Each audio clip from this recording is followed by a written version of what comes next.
आज हम सुनेंगे श्री सत्यनारायण व्रत कथा। सत्यनारायण व्रत कथा का पहला अध्याय। एक समय की बात है, नेशीरण्य तीर्थ में शौनकादि 88,000 ऋषियों ने श्री सूत जी से पूछा, हे प्रभु, इस कलयुग में वेद विद्या रहित मनुष्यों को प्रभु भक्ति किस प्रकार मिल सकती है तथा उनका उद्धार कैसे होगा। हे मुनि श्रेष्ठ, कोई ऐसा तप बताइए जिससे थोड़े समय में ही पुण्य मिले और मनवांछित फल भी मिल जाए। इस प्रकार की कथा सुनने की हम इच्छा रखते हैं। सर्व शास्त्रों के ज्ञाता सूत जी बोले, हे वैष्णवों में पूज्य, आप सभी ने प्राणियों के हित की बात पूछी है, इसलिए मैं एक ऐसे श्रेष्ठ व्रत को आप लोगों को बताऊंगा जिसे नारद जी ने लक्ष्मी नारायण जी से पूछा था और लक्ष्मीपति ने मणि श्रेष्ठ नारद जी से कहा था। आप अब इसे ध्यान से सुनिए। एक समय की बात है, योगीराज नारद जी दूसरों के हित की इच्छा के लिए अनेक लोकों में घूमते हुए मृत्यु लोक में आ पहुँचे। यहाँ उन्होंने अनेक योनियों में जन्मे प्राय सभी मनुष्यों को अपने कर्मों द्वारा अनेक दुखों से पीड़ित देखा। उनका दुख देखकर नारद जी सोचने लगे कि कैसा यत्न किया जाए जिसके करने से निश्चित रूप से मानव के दुखों का अंत हो जाए। इसी विचार पर मनन करते हुए वे विष्णु लोक में गए। वहाँ वे देवों के ईश नारायण की स्तुति करने लगे, जिनके हाथों में शंख, चक्र, गदा, पद्म थे, गले में वरमाला पहने हुए थे। स्तुति करते हुए नारद जी बोले, हे भगवान, आप अत्यंत शक्ति से संपन्न हैं, मन और वाणी भी आपको नहीं पा सकती। आपका आदि, मध्य तथा अंत नहीं है। निर्गुण स्वरूप सृष्टि के कारण भक्तों के दुख को दूर करने वाले हैं। आपको मेरा नमस्कार है। नारद जी की स्तुति सुन भगवान विष्णु बोले, मुनि श्रेष्ठ, आपके मन में क्या बात है? आप किस काम के लिए पधारे हैं, उसे निसंकोच कहें। इस पर नारद मुनि बोले कि मृत्यु लोक में अनेक योनियों में जन्मे मनुष्य अपने कर्मों के द्वारा अनेकों दुख से दुखी हो रहे हैं। हे नाथ, आप मुझ पर दया रखते हैं तो बताइए कि वो मनुष्य थोड़े प्रयास से ही अपने दुखों से कैसे छुटकारा पा सकते हैं। श्री हरि बोले, हे नारद, मनुष्यों की भलाई के लिए तुमने बहुत अच्छी बात पूछी है।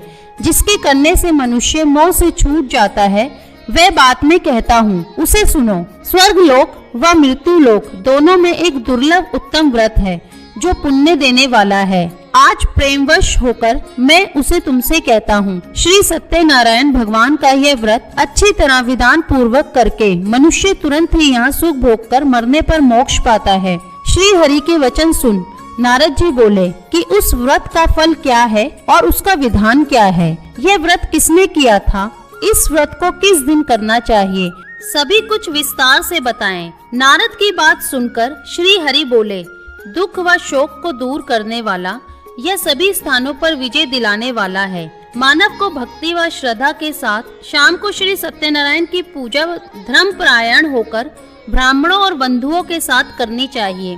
भक्ति भाव से ही नैवेद्य, केले का फल, गेहूं के स्थान पर साटी का आटा, शक्कर तथा गुड़ लेकर वह सभी भक्षण योग्य पदार्थों को मिलाकर भगवान का भोग लगाएं।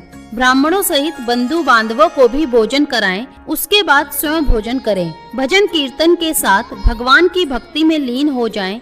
इस तरह से सत्यनारायण भगवान का ये व्रत करने से मनुष्य की सारी इच्छाएं निश्चित रूप से पूरी होती हैं। इस कलिकाल अर्थात कलयुग में मृत्यु लोक में मोक्ष का यही एक सरल उपाय बताया गया है। श्री सत्यनारायण व्रत कथा का पहला अध्याय संपूर्ण। बोलिए श्री सत्यनारायण भगवान की जय। सत्यनारायण भगवान की व्रत कथा का दूसरा अध्याय। सूत जी बोले, हे ऋषियों, जिसने पहले समय में इस व्रत को किया था उसका इतिहास कहता हूँ, ध्यान से सुनो। सुंदर काशीपुरी नगरी में एक अत्यंत निर्धन ब्राह्मण रहता था।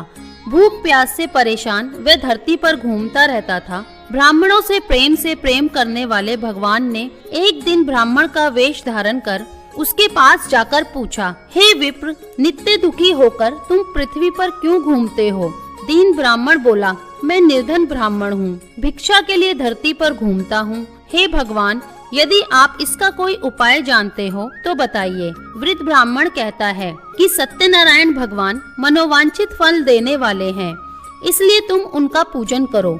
इसे करने से मनुष्य सभी दुखों से मुक्त हो जाता है। वृद्ध ब्राह्मण बनकर आए सत्यनारायण भगवान उस निर्धन ब्राह्मण को व्रत का सारा विधान बताकर अंतर्ध्यान हो गए। ब्राह्मण मन ही मन सोचने लगा, जिस व्रत को वृद्ध ब्राह्मण करने को कह गया है मैं जरूर उसे करूँगा। ये निश्चय करने के बाद उसे रात में नींद नहीं आई। वे सवेरे उठकर सत्यनारायण भगवान के व्रत का निश्चय कर भिक्षा के लिए चला गया। उस दिन निर्धन ब्राह्मण को भिक्षा में बहुत धन मिला, जिससे उसने बंधु बांधवों के साथ मिलकर श्री सत्यनारायण भगवान का व्रत संपन्न किया। भगवान सत्यनारायण का व्रत संपन्न करने के बाद वह निर्धन ब्राह्मण सभी दुखों से छूट गया और अनेक प्रकार की संपत्तियों से युक्त हो गया। उसी समय से यह ब्राह्मण हर माह इस व्रत को करने लगा। इस तरह से सत्यनारायण भगवान के व्रत को जो मनुष्य करेगा वे सभी प्रकार के पापों से छुटकर मोक्ष को प्राप्त होगा। जो मनुष्य इस व्रत को करेगा वह भी सभी दुखों से मुक्त हो जाएगा। सूत जी बोले कि इस तरह से नारद जी ने नारायण जी का कहा हुआ श्री सत्यनारायण व्रत को मैंने तुमसे कहा। हे विप्रो, अब और क्या कहूँ? ऋषि बोले, हे मुनिवर, संसार में उस विप्र से सुनकर और किस किस ने इस व्रत को किया, हम सब इस बात को सुनना चाहते हैं। इसके लिए हमारे मन में श्रद्धा का भाव है। सूत जी बोले, हे मुनियों, जिसने इस व्रत को किया है वे सब सुनो। एक समय वहीं विप्र धन व ऐश्वर्य के अनुसार अपने बंधु बांधवों के साथ इस व्रत को करने को तैयार हुआ। उसी समय एक लकड़ी बेचने वाला बूढ़ा आदमी आया और लकड़ियां बाहर रखकर अंदर ब्राह्मण के घर में गया। प्यास से दुखी वे लकड़हारा उनको व्रत करते हुए देखकर विप्र को नमस्कार पूछने लगा कि आप क्या कर रहे हैं। तो उन्होंने बताया कि व्रत कर रहा हूँ तथा इसे करने से क्या फल मिलेगा, कृपया मुझे भी बताएं। ब्राह्मण ने कहा कि सब मनोकामनाओं को पूरा करने वाला ये सत्यनारायण भगवान का व्रत है। इनकी कृपा से ही मेरे घर में धन धान्य आदि की वृद्धि हुई है। विप्र से सत्यनारायण व्रत के बारे में जानकर लक्कड़हारा बहुत प्रसन्न हुआ। चरणामृत लेकर वह प्रसाद खाने के बाद वह अपने घर गया। लक्कड़हारे ने अपने मन में संकल्प किया कि आज लकड़ी बेचने से जो धन मिलेगा उसी से श्री सत्यनारायण भगवान का उत्तम व्रत करूंगा। मन में इस विचार को ले बूढ़ा आदमी सिर पर लकड़ियां रखकर उस नगर में बेचने गया जहाँ धनी लोग रहते थे। उस नगर में उसे अपनी लकड़ियों का दाम पहले से 4 गुना अधिक मिलता है। बूढ़ा प्रसन्नता के साथ दाम लेकर केले, शक्कर, घी, दूध, दही और गेहूं का आटा ले और सत्यनारायण भगवान के व्रत की अन्य सामग्रियां लेकर अपने घर गया। वहां उसने अपने बंधु बांधवों को बुलाकर विधि विधान से सत्यनारायण भगवान का पूजन और व्रत किया। इस व्रत के प्रभाव से वह बूढ़ा लक्कड़हारा धन पुत्र आदि से युक्त होकर संसार के समस्त सुख भोग कर अंत काल में बैकुंठ धाम चला गया। श्री सत्यनारायण व्रत कथा का दूसरा अध्याय संपूर्ण। बोलिए श्री सत्यनारायण भगवान की जय। सत्यनारायण भगवान की व्रत कथा का तीसरा अध्याय। सूत जी बोले, हे श्रेष्ठ मुनियों, अब आगे की कथा कहता हूँ। पहले समय में उल्कामुख नाम का एक बुद्धिमान राजा था। वह सत्य वक्ता और जिनेंद्रिय था। प्रतिदिन वह देव स्थानों पर जाता और निर्धनों को धन देकर उनके कष्ट दूर करता था। उसकी पत्नी कमल के समान मुख वाली तथा सती साध्वी थी। भद्रशिला नदी के तट पर उन दोनों ने श्री सत्यनारायण भगवान का व्रत किया। उसी समय साधु नाम का एक वैश्य आया। उसके पास व्यापार करने के लिए बहुत सा धन था। राजा को व्रत करते देखकर वह विनय के साथ पूछने लगा, हे राजन, भक्ति भाव से पूर्ण होकर आप ये क्या कर रहे हैं? मैं सुनने की इच्छा रखता हूँ, तो आप मुझे बताइए। राजा बोला, हे साधु, अपने बंधु बांधवों के साथ पुत्रादि की प्राप्ति के लिए एक महाशक्तिमान श्री नारायण भगवान का व्रत व पूजन कर रहा हूँ। राजा के वचन सुन साधु आदर से बोला, हे राजन, मुझे इस व्रत का सारा विधान कहिए। आपके कथनानुसार मैं भी इस व्रत को करूँगा। मेरी भी संतान नहीं है और इस व्रत को करने से निश्चित रूप से मुझे संतान की प्राप्ति होगी। राजा से व्रत का सारा विधान सुन व्यापार से निवृत्त हो वह अपने घर गया। साधु वैश्य ने अपनी पत्नी को संतान देने वाले इस व्रत का वर्णन कह सुनाया और कहा कि जब मेरी संतान होगी तब मैं इस व्रत को करूँगा। साधु ने इस तरह के वचन अपनी पत्नी लीलावती से कहे।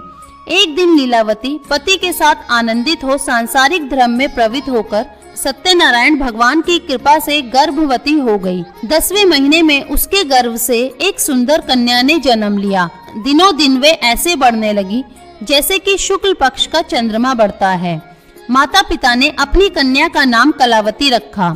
एक दिन लीलावती ने मीठे शब्दों में अपने पति को याद दिलाया कि आपने सत्यनारायण भगवान के जिस व्रत को करने का संकल्प किया था उसे करने का समय आ गया है।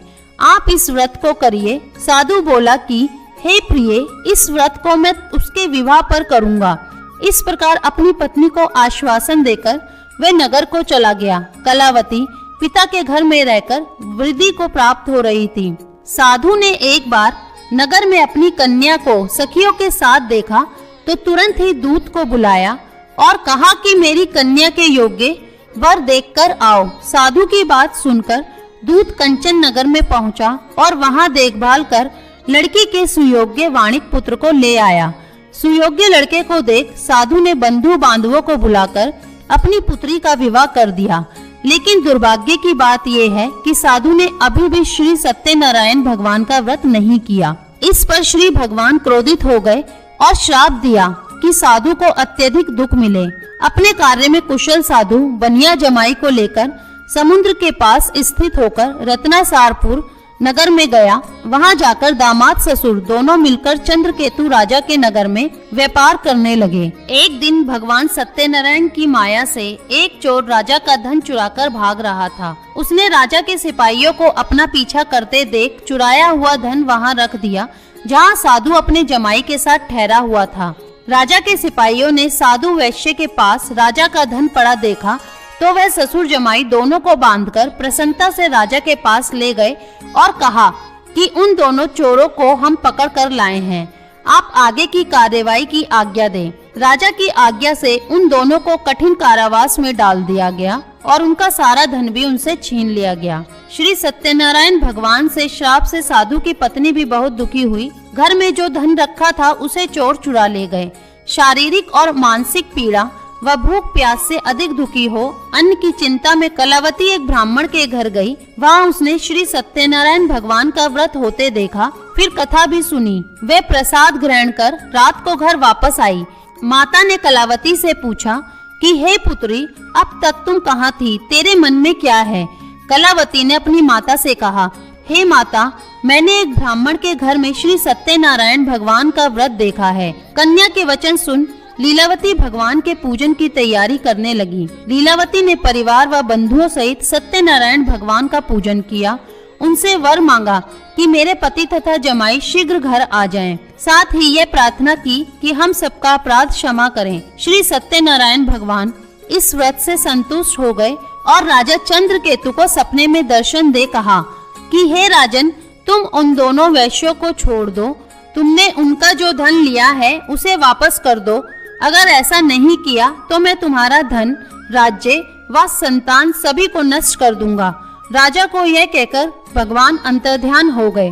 प्रातः काल सभा में राजा ने अपना सपना सुनाया। फिर बोले कि वणिक पुत्रों को कैद से मुक्त कर सभा में लाओ। दोनों ने आते ही राजा को प्रणाम किया। राजा मीठी वाणी में बोला, हे महानुभावों, भाग्यवश ऐसा कठिन दुख तुम्हें प्राप्त हुआ है, लेकिन अब तुम्हें कोई भय नहीं है। ऐसा कह राजा ने उन दोनों को नए वस्त्राभूषण भी पहनाए और जितना धन उनका लिया था उससे दोगुना धन वापस कर दिया। दोनों वैश्य अपने घर को चल दिए। श्री सत्यनारायण व्रत कथा का 3रा अध्याय संपूर्ण। बोलिए श्री सत्यनारायण भगवान की जय। सत्यनारायण भगवान की व्रत कथा का 4था अध्याय। सूत जी बोले, वैश्य ने मंगलाचार कर अपनी यात्रा आरंभ की और अपने नगर की ओर चल दिए। उनके थोड़ी दूर जाने पर एक दंडी वेशधारी श्री सत्यनारायण ने उनसे पूछा, हे साधु, तेरी नाव में क्या है? अभिवाणी वणिक हंसता हुआ बोला, हे दंडी, आप क्यों पूछते हो? क्या धन लेने की इच्छा है? मेरी नाव में तो बेल व पत्ते भरे हुए हैं। वैश्य के कठोर वचन सुन भगवान बोले, तुम्हारा वचन सत्य हो दंडी। ऐसे वचन कहकर वहां से दूर चले गए। कुछ दूर जाकर समुद्र के किनारे बैठ गए। दंडी के जाने के बाद साधु वैश्य ने नित्य क्रिया के पश्चात नाव को ऊंची उठते देखकर अचंबा माना और नाव में बेल पत्ते आदि देख वे मूर्छित हो जमीन पर गिर पड़ा। मूर्छा खुलने पर वे अत्यंत शोक में डूब गया। तब उसका दामाद बोला कि आप शोक न मनाएं, यह दंडी का श्राप है, इसलिए हमें उनकी शरण में जाना चाहिए, तभी हमारी मनोकामना पूरी होगी। दामाद की बात सुनकर वे दंडी के पास पहुंचा, अत्यंत भक्तिभाव नमस्कार करके बोला, मैंने आपसे जो जो असत्य वचन कहे थे उनके लिए मुझे क्षमा दे। ऐसा कह कहकर शोकातुर हो रोने लगा। तब दंडी भगवान बोले, हे वाणिक पुत्र, मेरी आज्ञा से बार बार तुम्हें दुख प्राप्त हुआ है, तू मेरी पूजा से विमुख हुआ। साधु बोला, हे भगवान, आपकी माया से ब्रह्मा आदि देवता भी आपके रूप को नहीं जानते, तब मैं अज्ञानी कैसे जान सकता हूँ। आप प्रसन्न होइए, अब मैं सामर्थ्य के अनुसार आपकी पूजा करूँगा, मेरी रक्षा करो और पहले के समान नौका में धन भर दो। साधु वैश्य के भक्ति पूर्वक वचन सुनकर भगवान प्रसन्न हो गए और उसकी इच्छा अनुसार वरदान देकर अंतर्ध्यान हो गए। ससुर जमाई जब नाव पर आए तो नाव धन से भरी हुई थी। फिर वहीं अपने अन्य साथियों के साथ सत्यनारायण भगवान का पूजन कर अपने नगर को चल दिए। जब नगर के नजदीक पहुँचे तो दूत को घर पर खबर करने के लिए भेज दिया। दूत साधु की पत्नी को प्रणाम कर कहता है कि मालिक अपने दामाद सहित नगर के निकट आ गए हैं।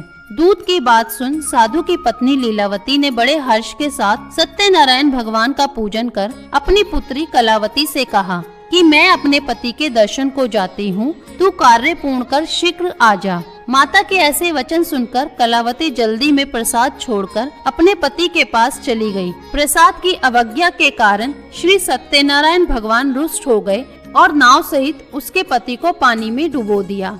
कलावती अपने पति को वहां ना पाकर रोती हुई जमीन पर गिर गई। नौका को डूबा हुआ देख वह कन्या को रोता देख साधु दुखी होकर बोला कि हे प्रभु, मुझसे तथा मेरे परिवार से जो भूल हुई है उसे क्षमा करे। साधु के दीन वचन सुनकर श्री सत्यनारायण भगवान प्रसन्न हो गए और आकाशवाणी हुई, हे साधु, तेरी कन्या मेरे प्रसाद को छोड़कर आई है, इसलिए उसका पति अदृश्य हो गया है। यदि वह घर जाकर प्रसाद खाकर लौटती है तो इसे इसका पति अवश्य मिलेगा। ऐसी आकाशवाणी सुन कलावती घर पहुंचकर प्रसाद खाती है और फिर आकर अपने पति के दर्शन करती है। उसके बाद साधु अपने बंधु बांधवों सहित श्री सत्यनारायण भगवान का विधि विधान से पूजन करता है। इस लोक का सुख भोग कर वह अंत में स्वर्ग जाता है। श्री सत्यनारायण व्रत कथा का चौथा अध्याय संपूर्ण। बोलिए श्री सत्यनारायण भगवान की जय। सत्यनारायण भगवान की व्रत कथा का 5वां अध्याय। सूत जी बोले, हे ऋषियों, मैं और भी एक कथा सुनाता हूँ, उसे भी ध्यान पूर्वक सुनो। प्रजा पालन में लीन तुंगध्वज नाम का एक राजा था। उसने भी भगवान का प्रसाद त्याग कर बहुत ही दुख सहन किया। एक बार वन में जाकर वन्य पशुओं को मारकर वह बड़ के पेड़ के नीचे आया। वहाँ उसने ग्वालों को भक्ति भाव से अपने बंधुओं सहित सत्यनारायण भगवान का पूजन करते देखा।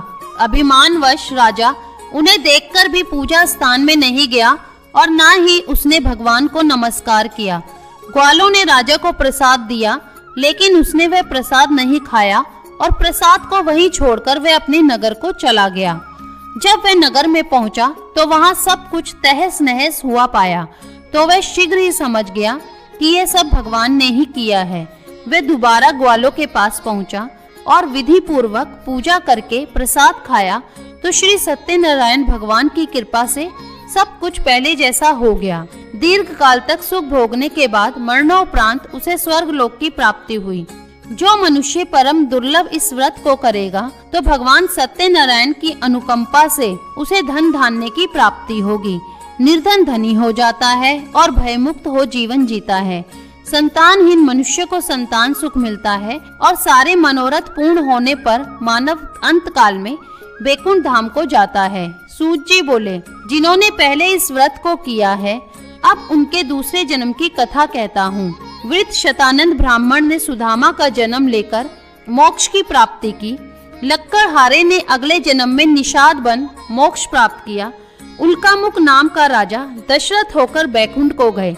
साधु नाम के वैश्य ने मोर ध्वज बनकर अपने पुत्र को आरे से चीर कर मोक्ष पाया। महाराज तुंगध्वज ने स्वयंभू होकर भगवान में भक्ति युक्त होकर कर्म कर मोक्ष पाया। श्री सत्यनारायण व्रत कथा का 5वां अध्याय संपूर्ण। बोलिए श्री सत्यनारायण भगवान की जय। अगर वीडियो पसंद आई हो, वीडियो को लाइक और शेयर करें और चैनल को सब्सक्राइब करना ना भूलें।